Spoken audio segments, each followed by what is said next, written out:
Hi, and welcome to How to Finally Delete the Stuff. I'm Melanie Patrick. I'm a senior backend engineer. I worked at Trivago and I worked at the Boston Consulting Group as a secretary, so I changed careers. I worked in both companies for over 10 years, so if you do some calculations, you might guess that I'm a little bit older, so I'm Generation X. I have a neurodivergent brain, and I'm a maker of things, so especially, for example, this skirt. Also, you can find, and it has pockets. And you can find me basically anywhere under the tag Mega Patrick, which is just my initials. So at Trivago, where I worked for 12 years, I deleted about 12 internal administration applications. In the statistics tools, we severed the Impala connections with dozens of queries that were 7,000 lines long. I couldn't believe it myself either. And then I also deleted the rights management, which were about 1,000 database entries, plus another 304 rights groups, and more than 6,000 lines of code. So I am of the opinion that in your code base, only code should exist that delivers the needed functionality and nothing more. Or let's better say, in your stuff base, only stuff should exist that delivers the needed functionality. So what do I mean by stuff? That's obviously the code. That's also configuration files, cron jobs, databases, build systems, cloud instances, infrastructure, the documentation, which is always almost neglected. And I guess you can find many other examples of things that belong into this stuff category. So can we agree that this is true? Cool. Thank you. So my colleague Dejan always said, stuff is like a kitchen. If you do not clean regularly, the bugs will come. And I find that especially true. So why should we delete? We will have a decreased readability if we have too much stuff, so it's hard to understand. You have a high cognitive load because you have to keep all the things and all the universes of stuff in your head. Then, of course, you will read through all the stuff that is way too much, and then you will take more time to refactor or to actually find where the bug is. And if your stuff is also spread over different locations, then it is super hard to find the connection. So you have an API, and you don't even know who calls it. And also you have a big complexity, and that results in a longer implementation time. I had projects where I had double or even triple the maintenance because I had still to maintain the very old version. Then I had to maintain the interims version, and we wanted new features in the new version, which is, in my opinion, a little bit insane. Obviously, it's also harder to optimize if you have just a very big ball of mud. And that makes you open to vulnerabilities, because if you can't find your bugs and can't fix your bugs, and you don't even know what's in there that's vulnerable to bugs, then apparently you're prone to catching those things. And yeah, obviously all of that results in higher costs. So complexity is, we should reduce complexity because it leads to bugs. Bugs leads to incidents. They lead to a higher inefficiency, and those obviously result in high costs. It also lowers the confidence of the developers because they don't even know what they're doing or what they should do, which slows the development. And they become a little bit defensive. I don't even want to touch that. And this slows and blocks innovation. And the most famous examples of these unmanageable code bases are StudiVZ, that was the German Facebook, for those who don't know it. And in the end, the code base became so unmanageable that they, in the end, went bankrupt. And Facebook, when they still had their PHP-based version, those basic Git commands took 45 minutes to complete. One Git commit. And that is just insane if you compare to having a Git commit that runs just like not even a second. So I think the fewer stuff we have, the faster we can go. But what do I mean by delete? Spoilers. It's never deleting the whole thing in one go, or yeah, duh, but because but you wouldn't believe how many people would just try to delete the whole application and then having to revert the whole thing and then go bit by bit again. But I also don't mean by deleting that we just comment the things out, that we prevent them from running by an impossible if statement or something like that. And for example, also naming things is important, because at my old company, I lost a whole working day because I was supposed to change something in the DSL project. And nobody told me that the DSL project is the old project and there's a new folder that was called new DSL, which was obviously not next to the DSL folder. So always start with looking at the things, thinking it through, also understand what's actually going on in there, and plan small steps ahead. It's important to go in really small steps, because if you delete the whole thing, then you often have to revert and go again in smaller steps. I suppose most of you use some kind of version control, so also make use of that in that case, and remove the surrounding structure. So if you delete code, then also remove the surrounding if statement, or the empty function, or the empty class that now results, because that is also like, I mean, it seems obvious, but I've seen lots of empty structures lying around that were just confusing people.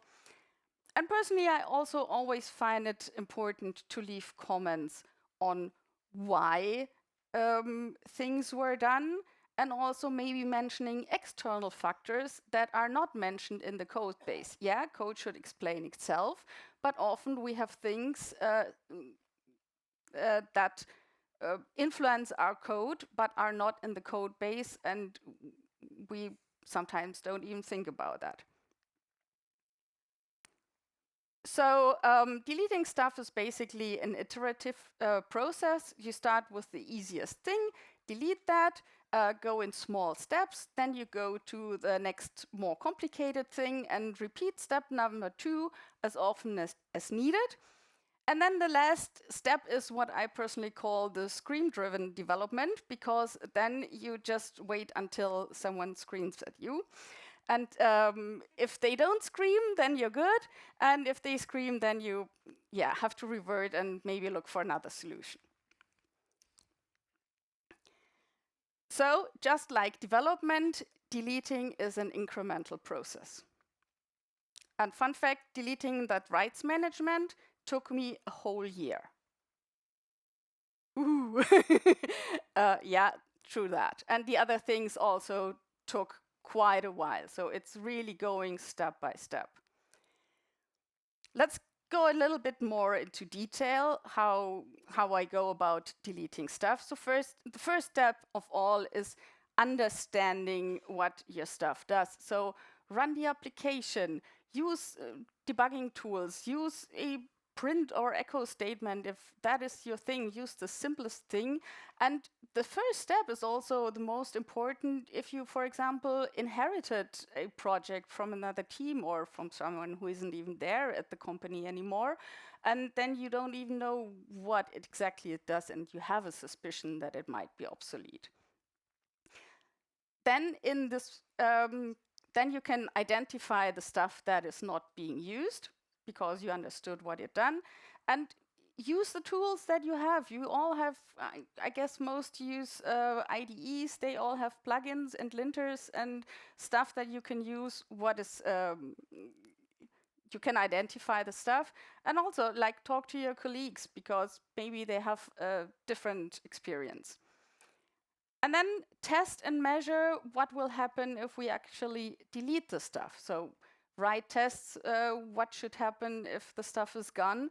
And yesterday it was also said, like, always measure before and after optimization, whatever optimization in this case is. And then also having a backup and the ability to restore the backup is important. And you wouldn't believe how often I heard that, yeah, we have a backup, but putting it back in, so yeah, that is also important to actually have the ability to restore that. So how do we actually get started deleting stuff? The simplest thing is just the Boy Scout rule. You work on a task, you see a line that isn't called anymore, needed anymore, just get rid of it. Just straight up refactor the thing if you see there's something amiss or you don't like it. Write some to-do commands for your colleagues to discuss about it. Maybe even saying, hey, we should discuss this by this and this date, or we should discuss this when this and this has happened. And going more for a bigger perspective, if you're introducing a new technology or a new application, also plan for getting rid of the old thing, because in most cases, what I've seen is, hey, let's do the new stuff. We want the new stuff. And yeah, the old stuff, I don't know what we're going to do about it. Let's talk about the new stuff. It's so cool. But we should always also have a plan to get rid of the old stuff, to not amass those old versions and interims versions. Then maybe when a technology announces their end of life or end of support, plan for that and not, now they're gone, what should we do? And then most teams have some kind of regular planning session, like a quarterly planning, where you can go through those to-do comments to the deprecated code, and maybe even check how many users does my feature have? If we only have one user, and maybe he is shortly before he's already that old that he's going into pension, so maybe we can delete it then. Write a comment then, hey, let's delete that when that person has left the company.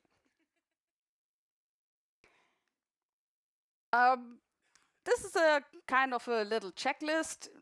Things that I also like to do when deleting stuff. Obviously, you want to know beforehand what your desired outcome is. Again, use small steps.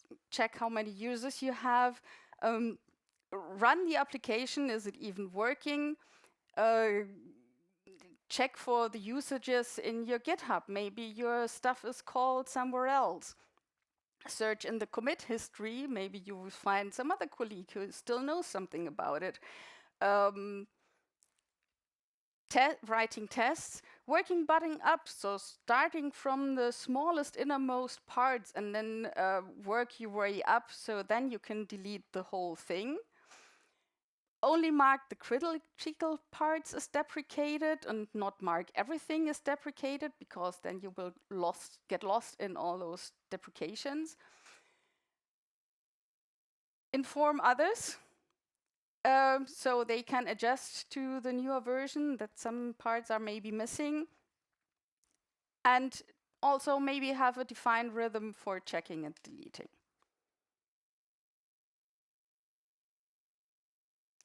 That was a lot of stuff. and it's after lunch, and it's a dark room. So let's have a little coffee break for your brain. So if you're feeling a little bit, oh, I can't concentrate anymore, one trick that I learned very long ago is to massage your ears, and I'm trying not to upset the audio, is to roll out your ears. Nobody will see you, it's dark. And nobody will see your red ears. And just roll out your ears until they're red and hot. And I kid you not, that makes the blood flow in your brain. I often use this when I think I need an espresso and I can't have an espresso. Cool. Everyone back? Yeah? Nice. So, why do we have so much stuff? At Trivago, the internal GitHub repository contained 4,000 applications. And I wondered, why? And my brother said, let's try to keep it as simple as possible. It will get complicated all by itself, because obviously the universe tends to entropy. But also, we keep the stuff for all the wrong reason. Someone else wrote it, and ooh, that's this special person. Oh, I don't know, it might be used somewhere, somehow, I don't know. And oh, I might need it later, let's build for future things that might not even come. But in the end, if you boil it down, all that is just fear. The most famous one is the Hauptversionsnummern-Erhöhungsangst, which is the fear of bumping the main version.